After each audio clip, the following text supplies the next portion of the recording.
Lawrence Neal here, and welcome back to High Intensity Business, the podcast where we provide you the tools, the tactics, and the strategies to grow your high intensity training business. Get more members for your hit business when you download our free PDF 10 tips to get more clients for your hit business. Go to highintensitybusiness.com/free to download that now. This is episode 402, and today's episode is how to generate more revenue in your high intensity training business with Luke Carlson. This is a throwback episode, which I actually published in June 2018, but it's so good and so timeless that I thought it would be valuable to actually republish this episode to remind you guys about some really key principles about growing your business. I actually had one listener once tell me that this episode was more useful than their entire MBA. That's a pretty profound statement. So in this episode, you are going to find out how to identify your target market, how to establish your free uniques and differentiate your hit business, how to generate more leads, how to retain clients, and much, much more. In a world where it's very easy to get overwhelmed, this is a very good reminder on the key things to focus on to grow your business, the fundamentals that I think many of us lose sight of and need to be reminded constantly to refocus. Even a lot of the tactics here are still very effective today. So there might be one or two that are slightly dated, but tactics like Bring a Friend Week still produce a lot of new leads and clients for high intensity training businesses. So without any further ado, please enjoy episode 402, how to generate more revenue in your high intensity training business with the one and only Luke Carlson. Lawrence, I 100% agree with you. I think listening is so incredibly underrated. I mean, it's if we have a strength as a business, it's that we listen. And we don't listen where we're prepared to respond. In my early years, I absolutely did that. Like I wanted the person just to stop talking so I could regurgitate my response. I was so excited to respond to whatever their issue, their question, their comment was. And now I like to sit back and just listen and not respond and then just listen. And so, and there's a number of different formats that you can do that. And so what you said is 100% true. Luke, welcome back. Pleasure having you back on the show. Lawrence, it's my pleasure to be here. Thank you for having me. You're most welcome. So yeah, I mean, the focus of this episode really, as you know, is trying to understand what you've learned in terms of the most effective ways and the ways to think about business development and sales for a strength training oriented business. You know, previously we spoke about what you do once you get clients through the door in terms of the free introductory workout and the sales process thereafter. And I will point the listeners to learn about that in a previous episode. But what I'm really interested in learning from you today is this concept of trying to get clients through the door in the first place. So do you think it'd be good to sort of start out by talking about what is the first thing that new businesses or perhaps businesses that are struggling should be thinking about when it comes to sales? Yeah, so we're really talking about the broader category of revenue generation. So revenue generation is kind of the end of marketing or the marketing function into the sales function. And so if we're talking about it, how do we increase our ability to generate revenue? I mean, there's clearly a sales component, there's a marketing component. Lawrence, you've heard me say this before, but I think that every business has to start off and ask, why would a consumer want to do business with me? Why do I want to come to Discover Strength? And if you have 2 or 3 personal trainers in your facility, and if you ask them that question, why should someone come and train at our facility or train with us? I think there's a wide variability in the answers that you hear from that particular business. And I don't think that's a good thing. I think we need to be able to understand what is the true value that we present, what is the value proposition that we present to our target market. And the way we capture that is by understanding what makes our business different, what makes our service different, what makes our workouts different from the rest of the fitness landscape that's out there. And the terminology that we use is uniques. That every business should have 3 uniques. If you don't understand what makes you different, if you don't understand the three things that really make you different from the businesses you're competing against, you do not know what to actually market about. Marketing is not having a website. Marketing is not an email campaign. Marketing is understanding how you're different from your competitors and then telling stories around those differences. And so before we talk about a specific tactic that will really drive leads toward the business, and we can get into that if you want to get into that, we'll definitely go there. You can't start with that. You have to start with what are the three things that make us different on paper. People are purchasing your service because of how you're different, and that's true of every service, every product in the market. We're not trying to talk about how we're better. We're trying to talk about how we're different. So I think that's where it starts. And I talk to so many entrepreneurs in our field that want to skip through that and just blow by it completely and go right to the specific tactic or the specific campaign. And I don't think you can start with campaign. I think you have to start with those three fundamental uniques that make the business different. Yeah, I love this. And, some of this is obviously, you're repeating from before, but I don't think that's a bad thing. I think that's hammering home how important these principles really are for people. And these principles are timeless. So, you've obviously got 3 uniques for Discover Strength. Do you want to talk about your uniques? I'd love to hear how you came up with them and how people listening to this can come up with their own. Yeah. So Lawrence, one of the things I want to mention before I dive into this too deep is it's not just a matter of me understanding what our 3 uniques are. Everyone in the organization has to understand what the 3 uniques are. This is one of the only things that we actually require every employee to memorize, because the old days we talked about the elevator speech. If you're on an elevator with someone and they ask you, what does Discover Strength do? What does the business? What is the training facility that you work with? What do you guys do? Well, your answer to that question should really be your 3 uniques, and we need everybody in the business to give the same answer. And for us, it's number 1, educated expert trainers, number 2, efficient, and number 3, evidence-based. And if you unpack each one of those, educated expert trainers just means that all of our personal trainers are going to have undergraduate degrees in exercise science or something related. And then more importantly, we're going to invest a tremendous amount of time and resources into continually developing them. They're all going to have American College of Sports Medicine certified exercise physiologist certifications or credentials. They're going to go through a rigorous internal ongoing educational system that's going to focus on what do the first 3 weeks look like, what do the next 6 months look like, and then what happens over the next 5 to 8 years to make sure that you're growing and developing. If there's a conference or a seminar going on, we're going to be there. So that's educated expert trainers. So we're not saying that our trainers are better than another trainer. We're just saying they're going to be more educated. And that's something that we can prove. All these things have to be proven on paper. So you might like training with a different trainer better. Another trainer may be more muscular. Another trainer may have more experience. But there's not going to be a group of trainers out there that have more education and are truly experts in the area. Okay. And like I touched on a few things there, but that topic, that unique, is like endless. So many different ways that we can establish that educated expert positioning.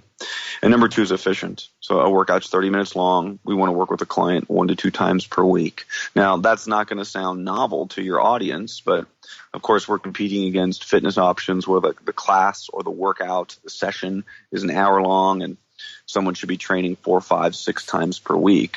When we're selling 2 times a week at 30 minutes of workout, man, that really positions us different from everyone else we compete against.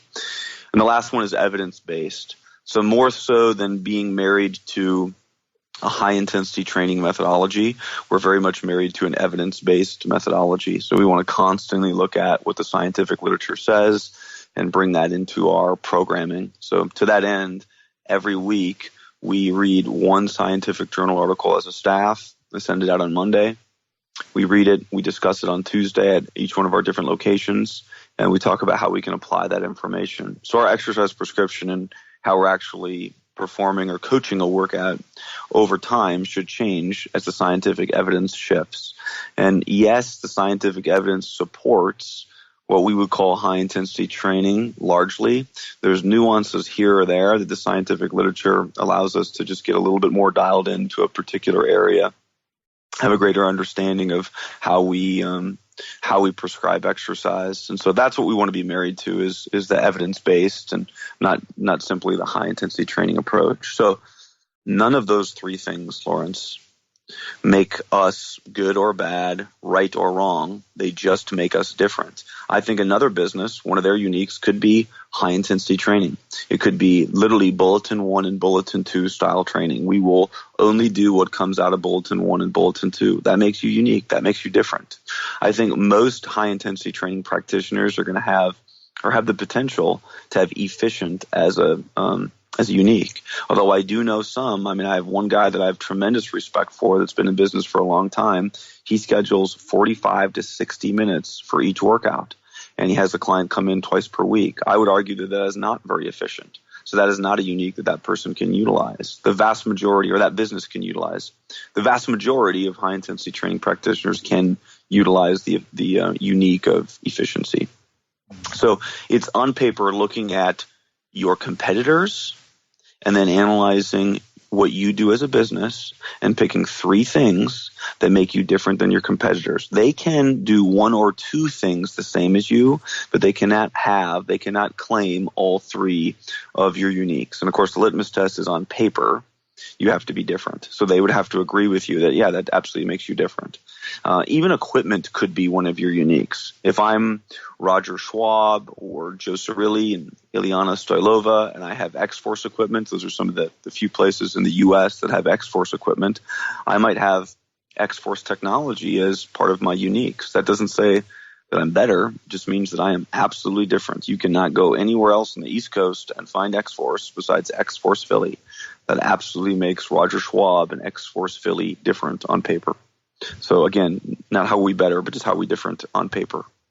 Yeah, I love this concept. What would you do I know this is perhaps unlikely in some of the uniques, but what if suddenly a ton of, so give the example of Roger Schwab and the X-Force equipment, a ton of gyms sprouted up who had X-Force and that was no longer unique. Would you have to change that? Or is it about being first? Absolutely.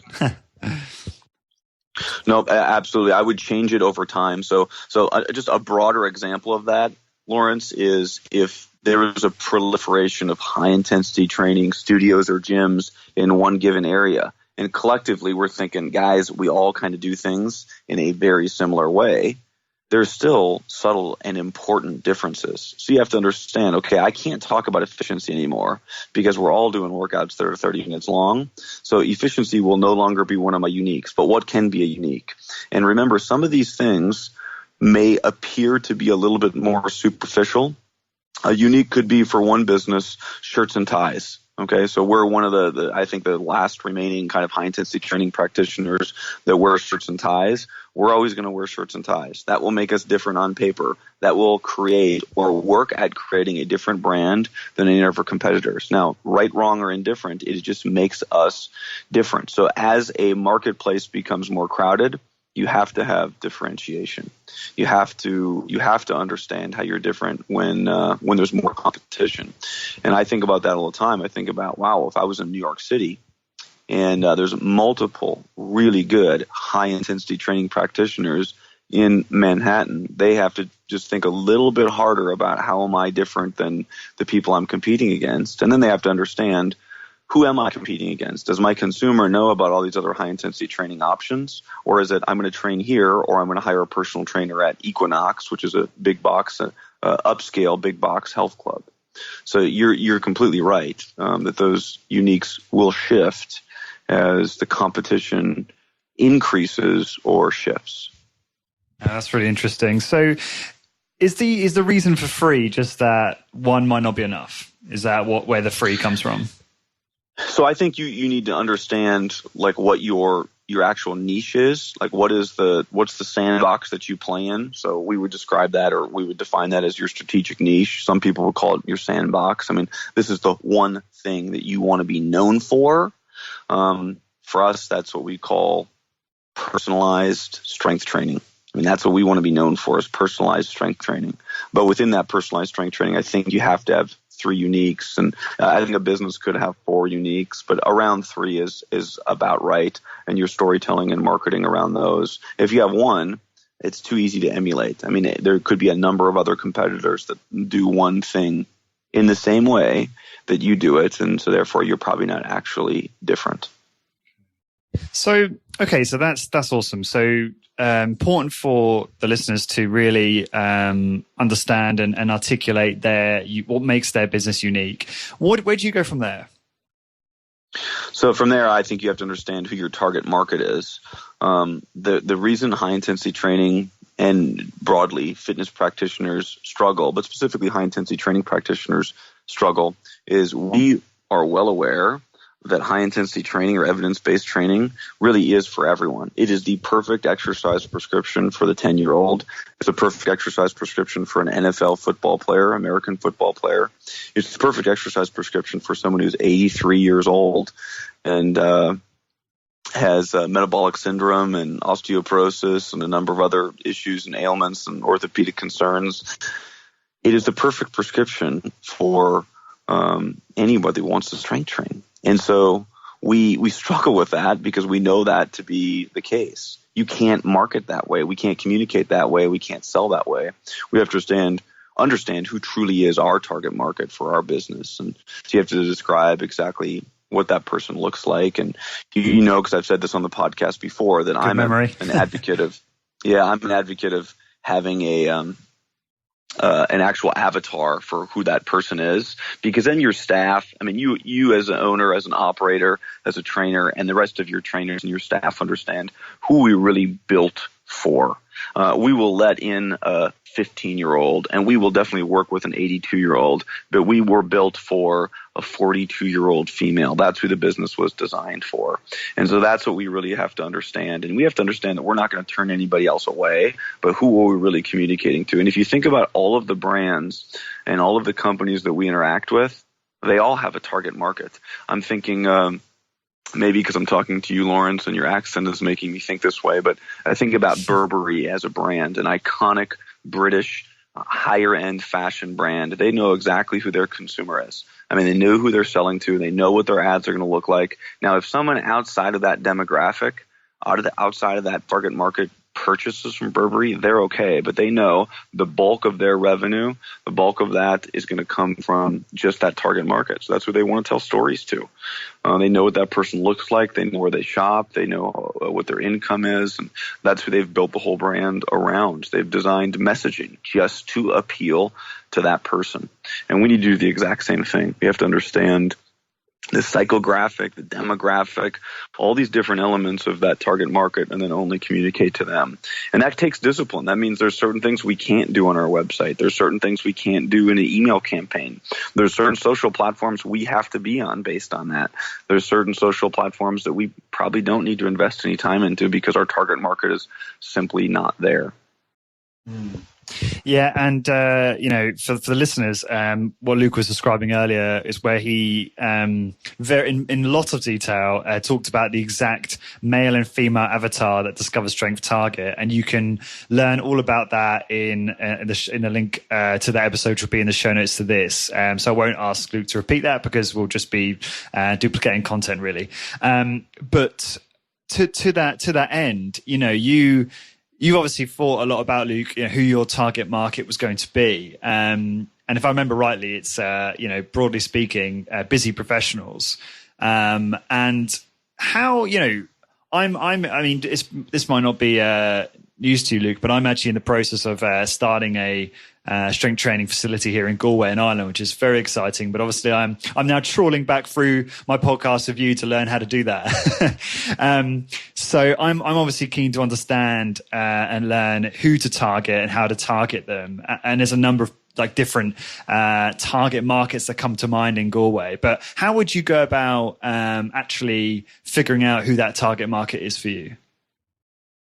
Yeah, well, I would make sure that there's enough of the target market there to support the business. And generally, when you dig into that, you find out there absolutely is. And that's why, and maybe I've shared it with you before, Lawrence, but the phrase, and I'm not the one to create it, the nicher, the richer. So the more niche and the more narrow you can be in that target market, the more money you make. When we launched the business in 2006, we just went through our 12-year anniversary. Our target market was marathon runners. We wanted to do strength training for marathon runners. I mean, that was our niche. And let me tell you, every marathon runner in our area knew about Discover Strength and strength trained to Discover Strength. It was like when you get real niche, you will get everybody in that particular market. Now, if we said, well, hold on, marathon running is just a small niche of all athletes that are out there. Why don't we just say we're designed for all athletes? If we went to market and said we're designed for all athletes, our target market is all athletes, we would have literally got no athletes. We would have got nobody because we've just been white noise because everyone's competing after that athlete spend. By saying just marathon runners, then we really resonate with a niche market that was very much underserved. No one was doing strength training with marathon runners, and I knew because I had the background as a marathon runner that my goodness, marathon runners need strength training to aid in injury prevention, and it's something that makes their overall programming and approach to training for a marathon that much more well-rounded. So that's how we started, and then we started to pivot from there and changed it to busy professionals. But we understood what that busy professional looked like. Why did you change it? Because we just thought that over time, if we want to grow and expand, what it came down to is, did I just want to stare at marathon runners nonstop? Was that all we wanted to do? That didn't excite me as a brand to just work with marathon runners. Like, I'm into marathon running, but it's not my life. And I think that I was just turned on and excited by working with busy professional people where our message of time efficient exercise just absolutely resonated with that person. Where when we worked with a marathon runner, we were very much an adjunct to the training that they were always doing. And I didn't want to be an adjunct to what they're always doing. I wanted to be like the solution. And anybody out there that's a high intensity training practitioner with their clients, they know, wow, we are really like the solution for everything they need. And that was just more enticing and exciting than kind of being an afterthought. It's a little bit like your discussion with Mike Bradley, who I count as just a good friend and colleague. I think Mike just nailed it where he said, hey, most Division I basketball players, they really don't care about strength training. They're just not into it. It's kind of an adjunct. It's something they had to do in addition. And that's kind of where we were with our marathon athletes, is they did it because they want to perform better. But I love working with a population where they look at high intensity strength training truly as the cornerstone of everything they're doing in their fitness approach. So I understand the justification for the pivot. Certainly a huge factor you said there, which is who would you enjoy training? What's the bigger vision? How do we figure out then who our target market is? Can you just elaborate on, I guess, the kind of exercises you would go through to figure out your target market? So for an existing business, and I would always just say, okay, who's the one customer that everything that you sell, they buy? When you sell something, it's the easiest sell that you make. To retain them seems to be so incredibly easy. Every message that you put out resonates with them. They're commenting on your social. They're giving you great feedback on your NPS feedback. Those are just your absolute brand advocates. And you say, like, you literally catch yourself saying this repeatedly. If I could only have 100 of Lawrence, if I could only have 1,000 Lawrences, I mean, who do we actually want to replicate? And just think about that person. And I think the best thing to do is not create that person, is pick a specific customer that you currently have and say, we're building everything around this person, what they like, what their needs are, what their psychographic and demographic, their income, all of those things. Understand that particular person and build a business around that person. And that makes it easier for you as you make decisions. You say, hold on, guys, before we do this, before we build this new location and hire this interior designer and bring on this architectural firm and order all this equipment, is this what Lawrence would really like? Is this where Lawrence wants to train? Is this the kind of music Lawrence wants to listen to, etc.? And I think that the selfish is the wrong word, but the entrepreneurial nature of the business owners, that we make so many decisions for ourselves because we're this independent, free-spirited person, as an entrepreneur, and we sometimes make the mistake of making decisions for what we want. We say, I'm finally opening my gym and I'm going to do it my way. And I think we have the freedom, the autonomy to do that. But I think if we really want to grow, we have to think about, well, what does our customer want? What does our target market really want? And I don't think we have to abandon the freedom to do those things completely. Another one of your guests that I just absolutely love, and I think he said the single most brilliant sentence ever spoken on your podcast, is Doug Holland. He clearly is going to build his gym and do the things that he wants to do. And I don't think we have to give up that right or that autonomy. But I think we have to gear it toward what does the customer want, especially if we want to grow and if we want to scale. We have to understand what the customer's needs are. But the thing that Doug mentioned that I thought was so brilliant, and this is a little bit of a tangent, but my goodness, this should be the cornerstone of sales and retention in any personal training business. He said, and I listened to the podcast, and I was on an airplane when I listened to it, and I typed it right away. I emailed it to myself immediately, shared it with our staff a few days later because I couldn't. It was just absolutely, it was gold. So awesome. He said, if I take someone through a workout and they're not talking about it for the next 12 hours, I haven't done my job. I mean, that's everything. That is, Seth Godin wrote a whole book on it, Purple Cows. Okay, he called the book, it was Purple Cow. He talks about that you have to create a product that is remarkable, meaning the product or the service is worthy of someone making a remark about it. And that's exactly what Doug said. That's exactly what he commented on. And Doug wasn't suggesting that someone has to be so sore that they're talking about how insanely sore their lats and their glutes are for 12 hours, but they should be commenting on some aspect, some element of that experience. I mean, that is how we create true viral word of mouth marketing, referrals. I just thought it was brilliant, just brilliant. So I tangented there a little bit, and I apologize, but I just think that was a brilliant sentence. No, it's fine. I'm just so chuffed that you enjoyed that podcast and the others and shared that with your team. That's just amazing. Yeah, I think I also really want to underscore something you said, which I thought was really cool. When you said you know, who would be your 100 favorite type of, what would we want 100 of in terms of your target market? And I like it because you don't just think about, okay, who can we sell to? It's who would be good for us. You know, all the different measures that you gave, like who would be I don't know, easier to retain and pay on time, or I don't know, maybe there's other markers of quality in terms of the target market. But you're obviously thinking about the whole life cycle and the lifetime value of that person and the indirect implication it might have on your business over time, if that makes sense. But I suppose, you know, when you come to actually figure out who that target market is, are you, I mean, I just want to kind of, I guess, get more into the type of thinking that you might do to do that. So, you know, you mentioned how obviously you pivoted and focused on the busy professionals, but is it a case of thinking, okay, what's my geography? Who's in my area and where the business is going to be set up? Who's in sort of driving distance,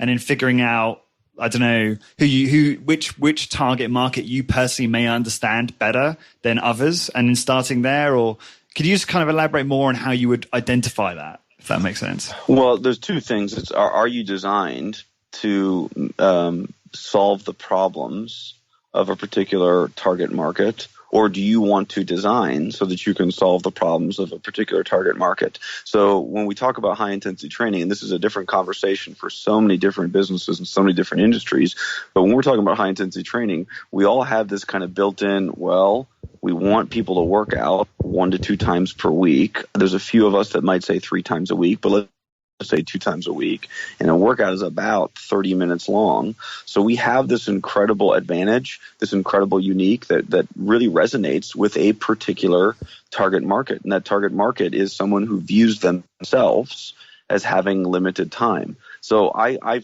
firmly believe, Lawrence, that high intensity training, I mean, taking each set to momentary muscle failure, doing a relatively low volume, and I don't think low volume means 5 exercises. I don't think it means big 5. I think it means under 20 exercises in a given workout, and you're getting a workout done in about 45 minutes or under. That to me is high intensity training. That does not resonate with the average 21-year-old bro who wants to go to the gym for 2 hours. You take him through one workout, that guy will say, that's the best workout I've ever been through in my life. I mean, I've never felt like this. I'm sore for 4 days. I've never felt like, acute hypertrophy like this. This is just incredible. But I got time on my hands, and I love hanging out in the gym. And so I want to go to the gym for 2 hours a day, 5 to 6 days a week. So this incredible advantage that we have, that the workout is in fact time efficient, just doesn't resonate with that person at all. So I would just say abandon that population completely. This is just an example. We have something that's already built toward people that value time efficiency. Just pivot away from someone that doesn't value time efficiency. We are so fortunate that most people, or a huge percentage of the population, looks at themselves as time starved. I give about 50 presentations a year. So I'm on a plane about once a week giving a presentation somewhere. I give a 3-hour talk on exercise to executives, to CEOs and people that run businesses of all sizes. And as the talk starts, I interview all of them. I ask them, what's the number one barrier you face to doing the exercise that you think you should do? Whatever you think you should be doing, what's your primary barrier? And 9 out of 10 respondents say it's time. I just don't have the time. And the corollary of time is I don't have the energy. By the time I'm done working a long day and doing a few things with my family, I just don't have the energy to actually engage in exercise. So time and energy are so related. And then as I get into the presentation, I present that, wow, you can actually exercise in a way that's very time efficient and produce tremendous results. That really resonates with this audience. And so I think we have to understand that when we look at that target market, we, from a high-intensity training standpoint, we'd be nuts not to think about people that are time-starved, or that is their mantra, how time-starved they are. Let me give an example of a group that really works with attorneys. So attorneys not only are time-starved, like so many white-collar professionals that have families and lives and so forth, but they also understand the concept of trading time for money. I mean, everything they do is hourly work. So they're constantly saying, hey, my rate right now is $175 an hour, or it's $320 an hour, or it's $600 an hour. It makes sense to them to say, well, for 30 minutes, would I give up $60? Would I give up $60 to get 30 minutes back? Well, my 30 minutes is worth, if I'm billing at $300 an hour, is worth $150 to me. So absolutely, it's worth it for me to do that. They understand that because that's their industry. And I think that a particular niche could be in high-intensity training in the right area is only working with attorneys. I mean, you could build a high-intensity training business in the right office complex in the right city where you are solely focused on attorneys. That could be your entire business. And in that case, you interview that person, you do a focus group with that person, you understand their pain points, you make them the hero of the story. You tell the story about how they are busy and what the demands of their lives look like and how high-intensity training fits in with what their day and their life looks like. Yeah, that's brilliant. And, I noticed, a lot of strength training entrepreneurs will have that type of client as their target market, not just attorneys, but just affluent, busy professionals in general. Because it kind of makes sense, just like you're saying, they're time starved, their time is worth a lot of money, very busy. And also they have the income to be able to afford this type of training as well. So it does make sense. But yeah, go on. Sorry. Here's the key, though, Lawrence. And I don't want to be rude and cut you off there. I see so many businesses, so many high-intensity training businesses say this is my target market, but then they make the mistake in that they don't build the business around that. What they're doing is they're saying, you're good for me because you have money, but am I really good for you besides the fact that my workout's 30 minutes? They do business in a way. I mean, literally the studio does business in a way that is not conducive for that person. We have to think about what that person's work life, personal life, social life is like, and we have to build the business around that. And what I've noticed is so many high-intensity training practitioners and all people that I really love and respect, they provide the 30-minute workouts. Okay, so that makes sense. The time efficiency makes sense, but they don't do the other things in their business that actually appeal to that person. Because remember, that attorney eats at the finest restaurants, okay, often does, and stays in tremendous hotels and the spas and salons and all the different personal services that this person engages with, there's a level of expectation around customer service and customer experience and how we pay for the service or the product. And I think that we have to be mindful as high-intensity training practitioners that we can't just meet their need in terms of the workout as time efficient.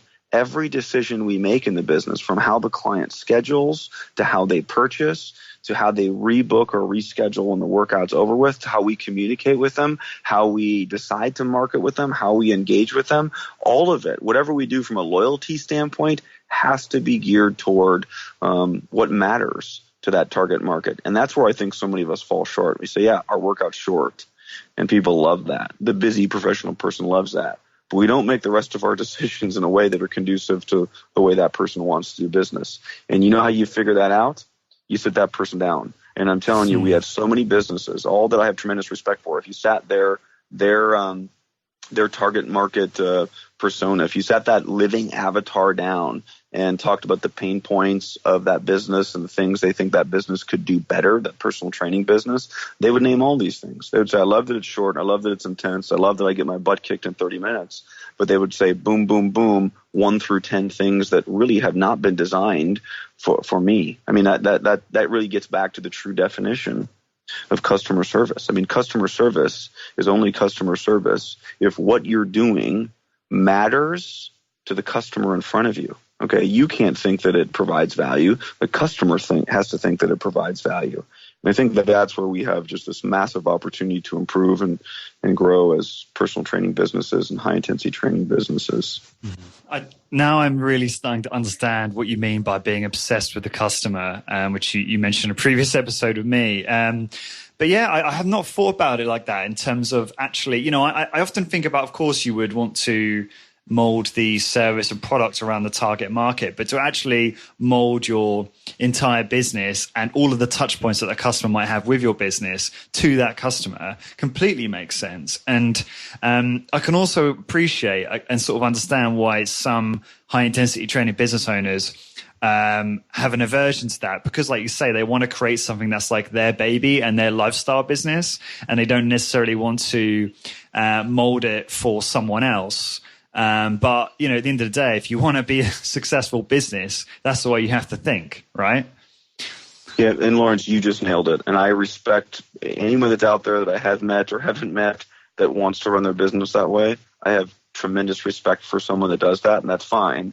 You just can't, 10 minutes later say, I wish I could grow my business, because that is why you're not growing your business. So you can do it that way, but then you have to pay the consequences, which means you won't grow to the same level that you would grow if you put the customer at the center of the entire business.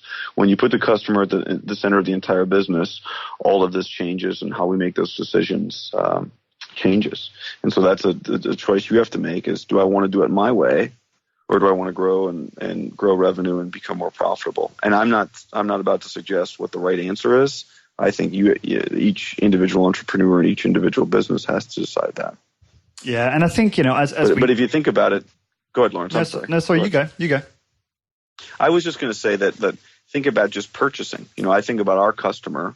I wish all of our customers would pay with a check, okay? Because we don't have to pay credit card processing fees. I mean, I pay literally hundreds of thousands of dollars in credit card processing fees, and I wish we didn't have to pay that. But then understand that Mary and Michael writes maybe one check. That's our target market. That's our avatar, Mary and Michael. They write like one check a quarter. They don't write checks. They take out their credit card and use their credit card. So if we want to continue to serve Mary and Michael, we better build the business in a way that is conducive to what Mary and Michael want to do. So that meant moving from checks to credit card. Then it moved from credit card to using a membership or an auto pay where we don't have to pull out a credit card at all. I mean, why do you think Uber has been so wildly successful in their launch? It wasn't that they could just come pick you up on demand. It was that there was no friction when you actually had to pay. I mean, I've arrived at my destination and I can just step out of my car. There's no transaction. There's no, all right, let me hand you cash. Let me swipe the credit card. Let me wait for the receipt. Let me add the tip. It just let me out of the car. And we can do the same thing. We can reduce all those friction points in our businesses and have someone end the workout and just let them go because they've already paid, they've been charged via an auto pay system. And that's, if you look at so many brands, I mean, that's what the brands are truly obsessed with, is let's understand in this customer journey, let's understand the pain points, the friction points, and let's continually try to eliminate the friction points. How are you? I imagine you've, Luke, as you've gone, as your business has evolved, you've built up some probably quite good relationships with a lot of your customers, and actually become probably quite good friends with a lot of them. Is that the case? And do you actually, I can imagine you're the type of person, you'll sit that person down, take them out for dinner and just ask every question and just find out every nuance about their personality, so that you can improve your business for them. Has that been the case with you? Yeah, I think, Lawrence, I 100% agree with you. I think listening is so incredibly underrated. I mean, it's if we have a strength as a business, it's that we listen. And we don't listen where we're prepared to respond. In my early years, I absolutely did that. Like I wanted the person just to stop talking so I could regurgitate my response. I was so excited to respond to whatever their issue, their question, their comment was. And now I like to sit back and just listen and not respond, and then just listen. And so, and there's a number of different formats that you can do that. And so what you said is 100% true. Cool. Okay, so we talked about, I think you've given some great thoughts there on how the listeners can identify their target market, and then also design come up with their differentiators or their free uniques, the things that make themselves different, which they can then tell their story through to their target market. And obviously, I suppose you need to think about, how are your uniques going to benefit that target market? Is that important too as part of all of this? Yeah, I mean, the unique has to resonate with who the target market is. Absolutely. Okay. Okay. So when once those pieces have been defined and put together, how do you want to talk about some of the? I mean, actually, I've engaged Hannah to talk a little bit about actually the marketing side of what's worked for you guys. But I'm also interested to hear from your perspective, Luke. Like, what when you first started, how did you? Because I actually don't really know the story, and maybe we'll do another episode where I'd love to hear, obviously, another time, like how you started. But how did you? When you started, how did you get your first few clients exactly? Well, I will tell you that the mantra when we started was everything that Colin said. I would say I have 30 minutes with this person in front of me to do such a remarkable job that they're going to go and tell somebody else about it. And then I'm going to get a referral and do a free introductory workout with that person. And so the only difference, I guess, between Doug and us when we started is that we were always into the free introductory workout. And that comes from a consultative selling approach, the idea that you provide value first. And you can provide value by giving someone an article.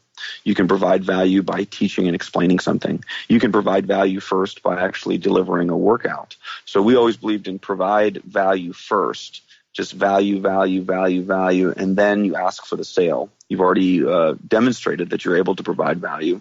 You ask for the sale, and then that person becomes a customer. But you've built so much trust and so much rapport by providing value in the first place. But when we launched, I mean, that was it. It was this person's coming in the door, and every workout has to be an exceptional workout. It has to be a remarkable workout, so someone is willing to go talk about it. Someone's willing to go tell a friend. They have to go to their car, pick up their phone, and call their friend, call their spouse, and say, "You can't believe what I just did. I can't believe how incredible that workout was." And if we were providing mediocre workouts, someone was just not going to do that. And that was such a struggle. I think about this. I remember being 26 and 27 years old and having a million different things going on, trying to grow the business. And I would remind myself, literally before each session, whatever stress you have going on right now, whatever financial stress you have going on in the business, whatever stress you have or angst you have over an employee, You have to find a way to put that all aside right now, because the only thing that matters is this next 30 minutes in front of you. Because if you can't win this person over and get this person to refer somebody else to you, and more importantly, if you can't retain this person in front of you, then all those other worries you have, they don't matter. Okay. And if I am able to retain this person in front of me, and if I can generate a referral from them, all these other problems that we have, they're going to go away, because we're going to continue to drive revenue, and grow profitably. And so that sounds so simplistic, but I know that your listeners have been in situations where training the client in front of them almost feels like a burden, because they have so many other stresses and so many other things that they want to do in terms of growing the business. Well, that client in front of them is everything. Our thematic goal as a company, each year we have a thematic goal. One thing we want to focus on for the year. And last year in 2017, our thematic goal was what we called one rep, one set, one client. And that to me is the only way I know how to grow a business. I mean, we just opened on Monday. Today's Monday, but if we go Monday, we just opened up our 4th studio. Oh, congratulations. In a suburb called, thank you. It's called Woodbury, Minnesota. It is the most stunning, physical structure in terms of a training studio that I've ever been in. It's just beautiful. It was designed by the interior design firm out east, Fabiano Design, and they're the leading kind of health club interior designers in the world. And when I was 24 years old, I heard him speak at a conference and said, someday we'll have Rudy Fabiano design one of our gyms. And so now we've had that happen. It's just beautiful. And we're about to sign a lease on a 5th location that will open up at the end of October. And, our plan is to do 5 more over the next 2 years. And, our longer term plan is to open up 100 studios by the end of 2025. And so you get caught up in thinking, well, we're going to grow fast and this is going to be exciting. But every trainer needs to be reminded, and I remind myself daily, that the only way we're going to grow is if we continually adopt this one rep, one set, one client mentality. The only thing that matters is, are we coaching the one rep that's in front of us? Are we coaching that one set? And do we care about creating a relationship with the one client in front of us? And as soon as we skip over that one rep, as soon as we let one client incorporate momentum during a transition and not focus on a pause, the brand dies and our ability to scale and grow dies, because scale and growth is not largely about infrastructure and financing and people and leadership. Those things matter. But what matters is, can we keep the magic of one rep, one set, one client? And as soon as we can't, we absolutely compromise our ability to grow.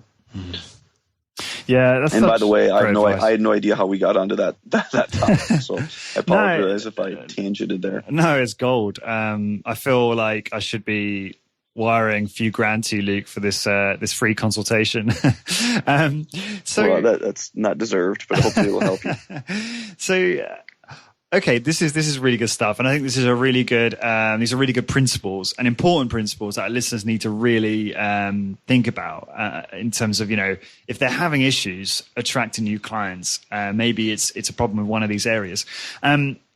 Let's talk a little bit more about practical, actual tactics. I know you're not so much a big fan of talking tactics, Luke, but just keen to learn, as you grew your business, what worked from most successfully for you in terms of just getting more people through the door. So the biggest tactical marketing campaign for us, and we started it about 2 years into the business, was what we called Bring a Friend Week. And the magic of Bring a Friend Week is you can do it infrequently. So we did it 2 times per year. We've done it basically 2 times per year for about the last 10 years. And Bring a Friend Week works where every client that brings a friend in for an introductory workout in that week receives a free workout themselves. So we are truly giving away a lot. Your friend does not even have to become a client. You just have to bring a friend in and you get a free workout. So for us, it'd be very normal for us to drive 60 to 90 free introductory workouts in a week, where a normal week for us is at 13.5 introductory workouts. So for us to drive 60, 70, 80, 90 introductory workouts in 1 week is really powerful. Now, here's the deal. Our closing percentage on those introductory workouts is not going to be as good as it normally is. We normally close 70 to 71% of our free introductory workouts. Well, for Bring a Friend Week, it's going to be much lower because a lot of our clients are going to bring in a friend that they know probably is not going to become a client, but it just gives them a free workout. But on the other hand, our customers are loaded with Mary and Michaels. They respect us as a business. They respect the brand.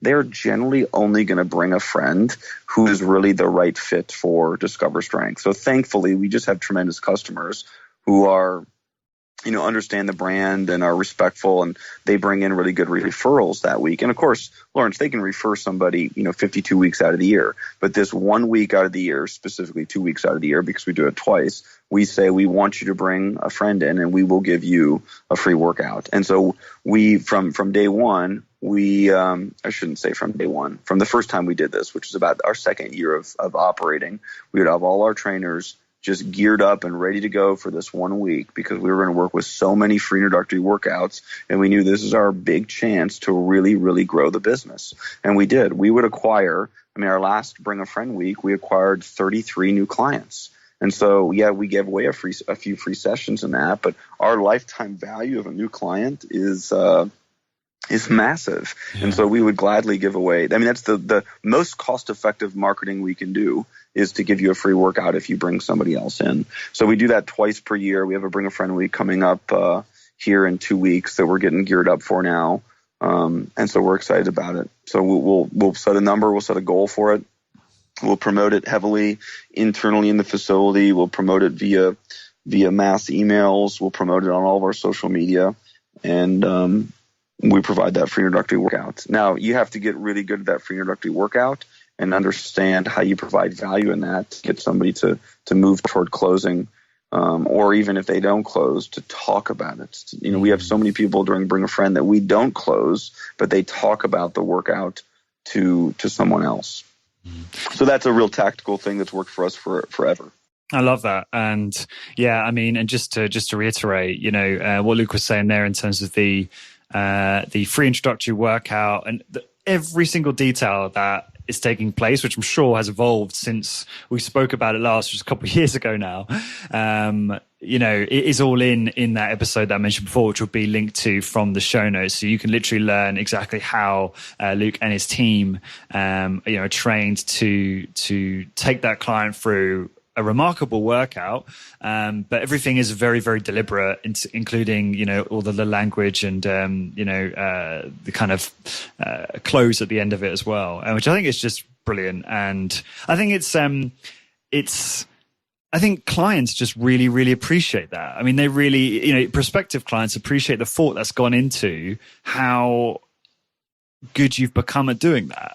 They appreciate that. I don't think it's because I think some people might seem that as being a little bit manipulative, but I don't think so at all. But anyway, I'm digressing a little bit here. So you talked about a very effective tactic, which is, it makes complete sense. And I can see how that could work so well.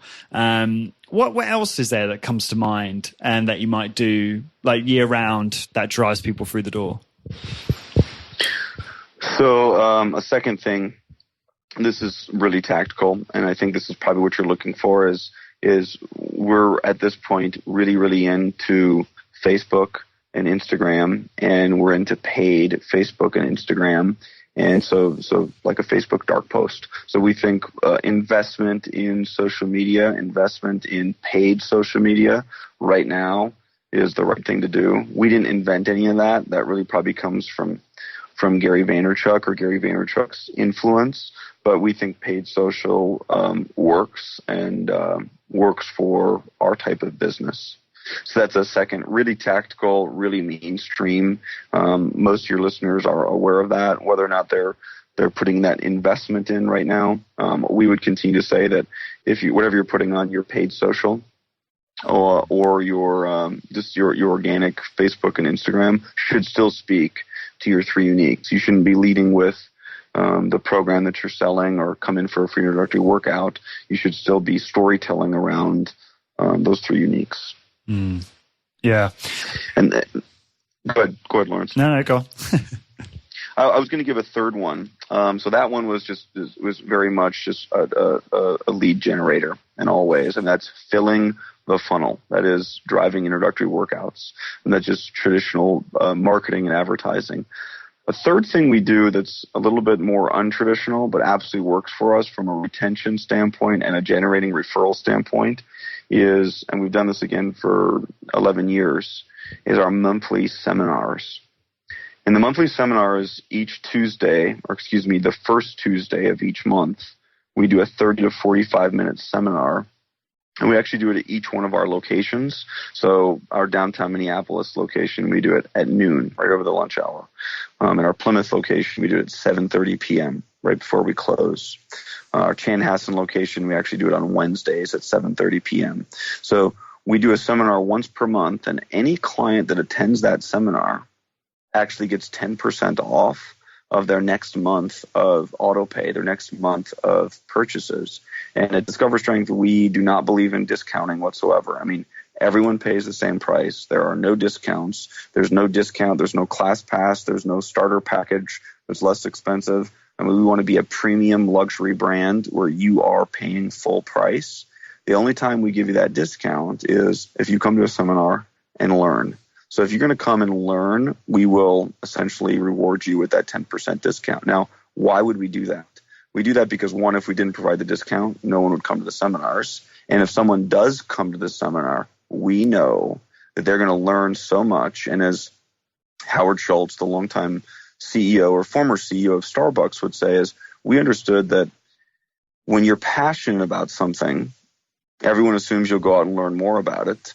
We at Starbucks found out that that was actually inverted, that if you learn something or if you learn about a particular topic, your passion for that topic would grow. So it's not that passion leads to learning, it's that learning actually drives passion. So if we can teach our client more about strength training, the science behind strength training, their passion for strength training and the way we do strength training grows. And then we're arming that person with material and information so they can be more effective referrers. Okay. In addition to that, we're going to retain that client. I knew from the day we opened the business, if someone really understood high intensity training and strength training, they would never leave. They would want to strength train with us forever, because if you really know the facts, you can't not train this way. If you really knew the facts, you can't not engage in strength training. So anyone that doesn't continue with this, it is solely because they don't, quote unquote, get it. And if we could just get them to get it, well, sometimes it's hard to have the opportunity to educate somebody and get them to really get it. And so the seminar has been a way for us to do that. So 12 months out of the year, we just pick a different topic. A classic topic for us that we'll do once a year is called 5 recent research studies and how they influence your training, or how they impact your training. So whoever is giving that seminar will just take 5 papers that have been published in the last year. We talk about the results. We talk about how the study was designed, and we talk about how that informs training going forward. Okay.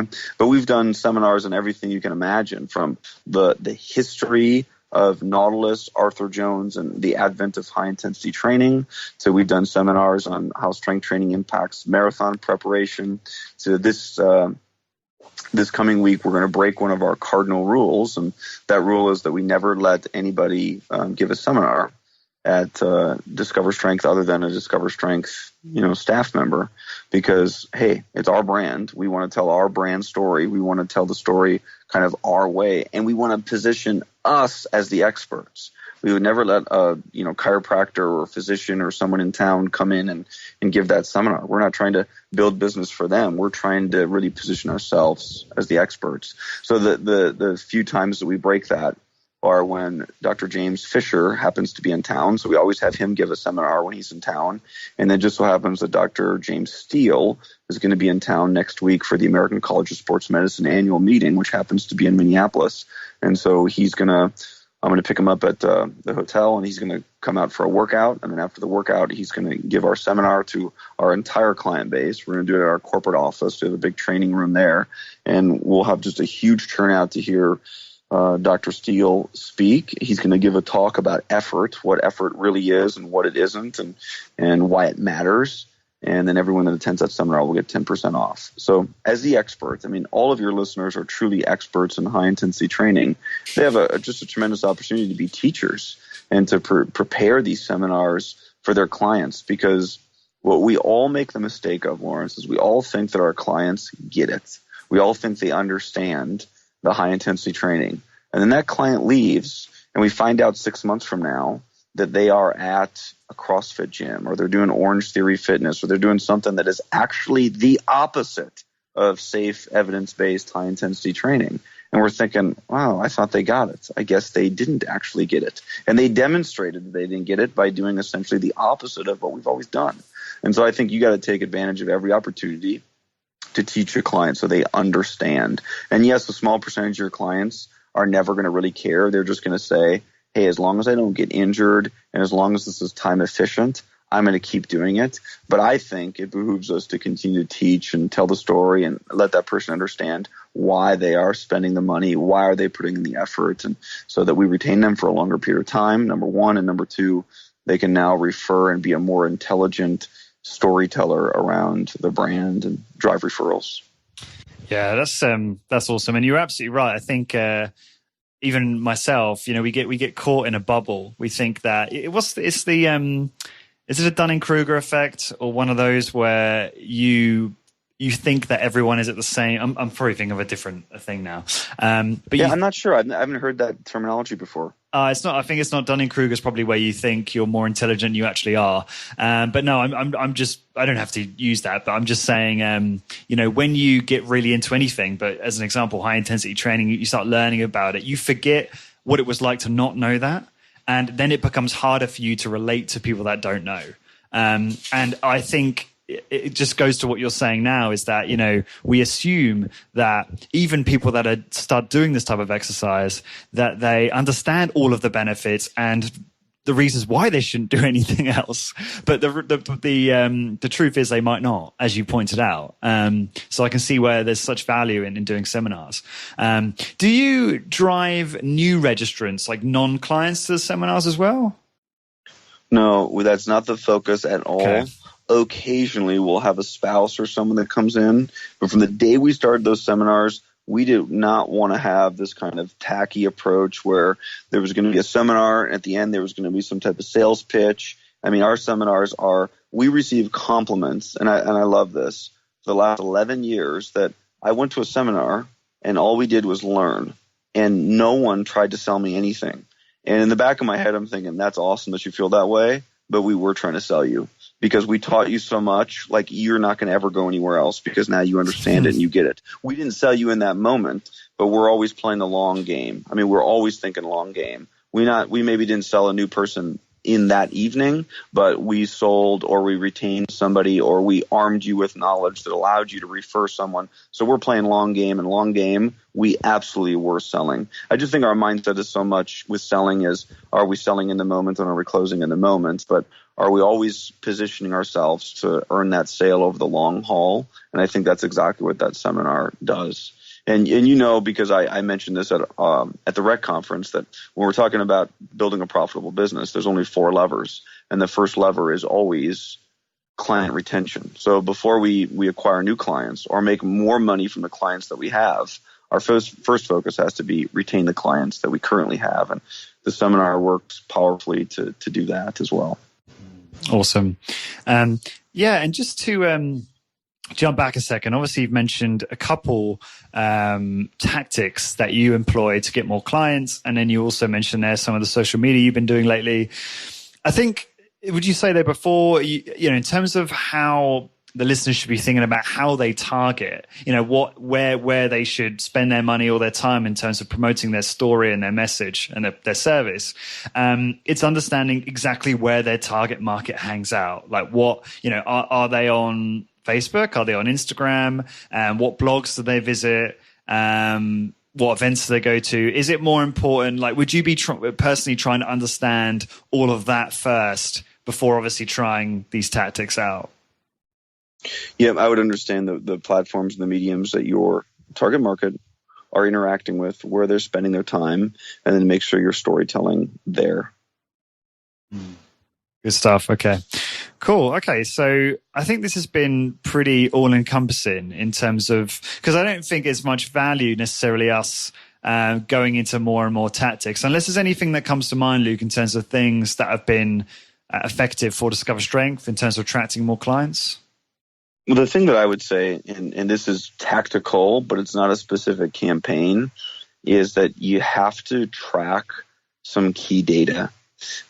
So I think, and I fell into this way of thinking early on. I always thought, well, I'm too small to track it. Like, I'm not going to track the percentage of closed introductory workouts we have. We do like 2 introductory workouts per week. I'm going to remember we had 2 of them. We closed 1 of them. Like, I don't need to track that.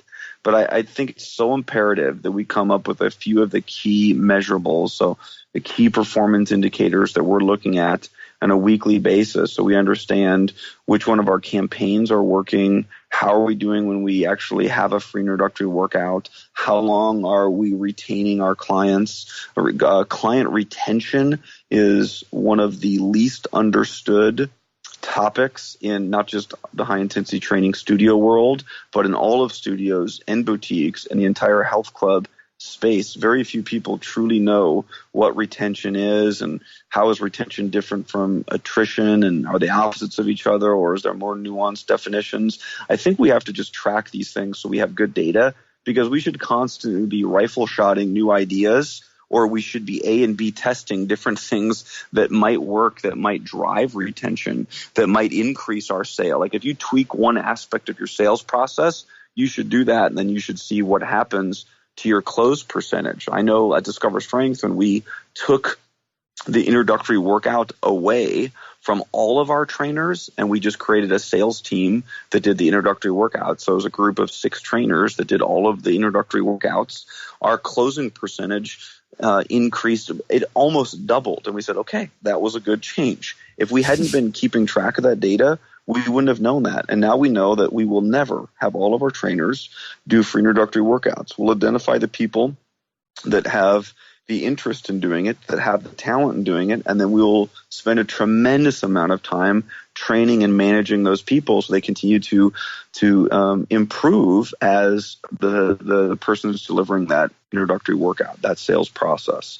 And so I would just encourage all of your listeners to track key data points so that they know when I'm changing different elements, when I'm changing different parts of the process, what do my results look like? Those data points are so key. And then you have historical data to look back at. You say, well, we used to retain at this rate. We used to, like, I'll tell you this, Lawrence, we understood over time that we were losing clients in the first 22 workouts. So if you made it to about 22 workouts, we were going to retain you for years and years and years and years. But we lost a lot of people within the first 22 workouts. And there was a number of reasons why we lost people. So what we did is we hired an entire position that we called a new client experience director that is going to walk you through those first 22 workouts. And during those 22 workouts, we've changed the type of workout you do, how you get feedback and progress reports. You do a specific one-on-one seminar with this new client experience director that's 15 minutes long. So we make sure we don't lose you in the first 22 workouts because you don't understand it. You don't understand the methodology. We're going to do essentially a stay interview where that new client experience director is going to talk to you after the 15th workout and talk about, if you were to leave Discover Strength, what would those reasons be? What are we doing well that keeps you here? What can we improve on? Instead of asking those questions after a customer leaves, we're going to ask them while they're with us. So what we understood just from looking at the data is that we were losing people in the first 22 workouts. So we wanted to shore that up, and we wanted to say, okay, let's make the first 22 workouts just an incredible, thoughtful, planned out experience and journey that after 22 workouts, we have positioned this client to retain them for the long haul. And then they move into our what we call our clients for life core process, where we're doing other things to retain them for the long haul. But let's make sure we really shore up those first 22. And my point in sharing all of that is we wouldn't have known that if we didn't have data. We didn't have data to understand, we're not retaining people as long as we thought we were. Because sometimes we almost get distracted by, hey, I'm staring at a client here who's been with us for 12 years. And I'm staring at a client here that's been with us for 13 years because I worked with them 1 year before the business even opened. And we lull ourselves into thinking that we're really good at retention. And when we look at the data, we realized we were actually losing a lot of people. So have great data to look at and review regularly. That's awesome, and I know that we could do a whole 2 hours plus on retention alone, because clearly it's huge. But do you want to? I mean, we've got a few minutes, I think, here, Luke. If that's okay. Do you want to just go? Would you be able to give a high level view on that core process that you hinted at there? I don't know if that would take more time. Well, so I would make this recommendation. When you look at retention, you should have 3 separate processes in place. And you can make them as simple or as elaborate as you want, but 3 processes need to be there. There needs to be a process that guides someone through the early phase of the relationship with your company. So we're defining that as 22 workouts. You can define that however you want, but you got to own the first 20 workouts, and you have to have you have to understand what that journey will look like. So that's step one, number 1. Number 2 is you have to have a proactive retention process. So proactive retention means, what are we going to do to retain this client while they're still happy and still a client? A lot of times, and I'm not picking on health clubs, but in the old days with health clubs, we looked at retention as someone said they wanted to quit the gym, and then what do we do to get them to not quit the gym? So we're trying to retain them, but that's kind of like your last ditch effort. So we would call the second process your proactive retention process. So you better have a number of bullets. For us, I think it's like 22 pages of a process that's going to tell us all the things that we're going to do to make sure that a client stays. Now, by the way, and I'm not breaking any ground here, retention is really everything that you do. I mean, everything that the brand does contributes to retention. So try to capture the high level things, the things that are really, maybe we Pareto principle our retention. What's the 20% of the things that we're doing that are really keeping 80% of our clients, and define those things, articulate those things, get them down on paper.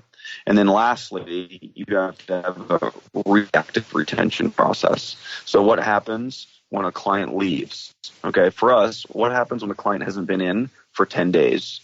What happens when they haven't been in for 14 days? For 3 weeks, for a month, what happens at 6 months, et cetera. And so much of that now is automated. So early on, it's our trainer reaching out to the person. And then it's the manager of that location working out. And then it shifts to a different person in the company reaching out. And of course, we have phone and we have email and we can send cards and letters. So we have the right mix of all those things. And then eventually they're going to get dumped in to a workflow. I mean, we use HubSpot, but HubSpot automates so much of this. So how are we getting in front of a client that hasn't been coming in and continually trying to communicate with them, make them the right offer, and get them back in the door? Because we've been around long enough, and I know you have so many listeners who've been around long enough. They have so many alumni clients that if they just marketed to those alumni clients, they would be wildly successful. And so that's our reactive retention process. So I think you have to have those 3 things. What do the first 20 workouts look like? What does your broad proactive retention process look like? And what does your reactive retention? And I think maybe at a different time, Lawrence, if you want to, we can go deeper on those things. But I would say that each business is going to be unique in how they do those things. I just think you got to get them on paper so that everybody in that business understands these are our key steps to keep someone here early on, to keep someone here for the long haul, and to get someone back in who's fallen off the wagon. Yeah, no, I think that's excellent advice, and it'd be great to do a follow up on that and focus on that specifically. Luke, this has been amazing as always, and thank you so much for sharing all of your learnings in terms of how to drive more business development into the strength training business. I really think this is a very niche topic, but it's something that the people in our industry really need to learn more about, so that we can create more and more successful strength training businesses and ultimately help more people. Luke, what's the best way for the listeners to find out more about you and what you're up to? So I would say really 3 things. Our website is discoverstrength.com, so people can interact with our website, our social media. So we're probably more active on Facebook and Instagram than anything else. They can follow us there. My email is luke@discoverstrength.com. And so I'm pretty good at getting back to email. So those are great ways to get in touch or stay in touch. Cool. Good stuff. So I hope you enjoyed that episode. If you want to find out more about Luke and Discover Strength, you can go to discoverstrength.com, Or if you want to learn about the Discover Strength franchise opportunity, you can go to discoverstrengthfranchise.com. And if you want to learn about the Resistance Exercise Conference that myself and many HIIT business owners and HIIT enthusiasts will be attending early March 2023, then please go to resistanceexerciseconference.com as well. Please subscribe on your favorite podcast platform and subscribe on YouTube so you get notified of all new episodes. And again, to get more members for your HIIT business, download our free PDF, 10 tips to get more clients for your HIIT business. Go to highintensitybusiness.com/free to download that now. To find the blog post for this episode, please go to highintensitybusiness.com and search for episode 402. And until next time, thank you very much for listening.